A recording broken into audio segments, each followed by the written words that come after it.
నీ శాసనములు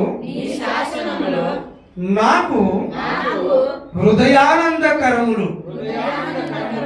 అవి నాకు నిత్య స్వాస్థ్యమని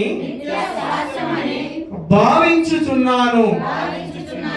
నీ కట్టడలను గైకొనుటకు నా హృదయమును నేను లోపరుచుకొని ఉన్నాను. ఇది తుది వరకు నిలుచు నిత్య నిర్ణయము. ద్విమనస్కులను నేను ద్వేషించుచున్నాను. నీ ధర్మశాస్త్రము నాకు ప్రీతికరము. నాకు మరుగు చోటు నా కేడము నీవే. నేను నీ వాక్యము మీద ఆశ పెట్టుకొని ఉన్నాను.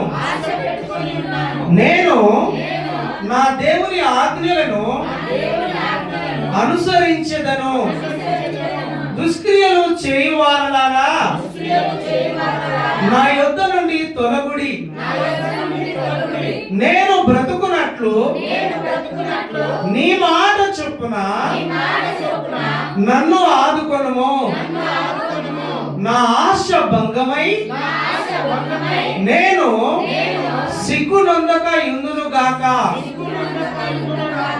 నాకు రక్షణ కలుగునట్లు నీవు నన్ను ఉద్ధరింపుము.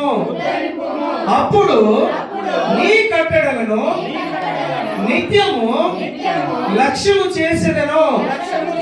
నీ కట్టడలను మీరిన వారినందరినీ నీవు నిరాకరించుదువు. వారి కపటాలోచన మోసమే.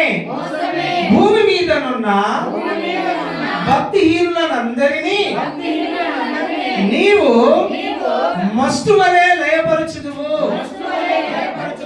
కావున నీ శాసనములు నాకు ఇష్టమై ఉన్నవి. నీ భయము వలన నా శరీరము వణుకుచున్నది. నీ న్యాయ విధులకు నేను భయపడుచున్నాను. దేవుడు ఈ కీర్తనలోని 10 వచనములో మన వెనికిల్లో ఆశీర్వదించును గాక. చెప్పబడిన సాక్ష్యముల నిమిత్తమై చదవబడిన బైబిల్ పాఠ్యభాగ విషయమై ముందుంచబడిన శ్రేష్టమైన దైవ వర్తమానం విషయమై మీలో ప్రేరేపించబడిన వారు చిన్న ప్రార్థన చేసుకుని దైవజనులకు అభిషేక్తులకు ఈ సమయము అప్పగించదగినది గనక చిన్న ప్రార్థన.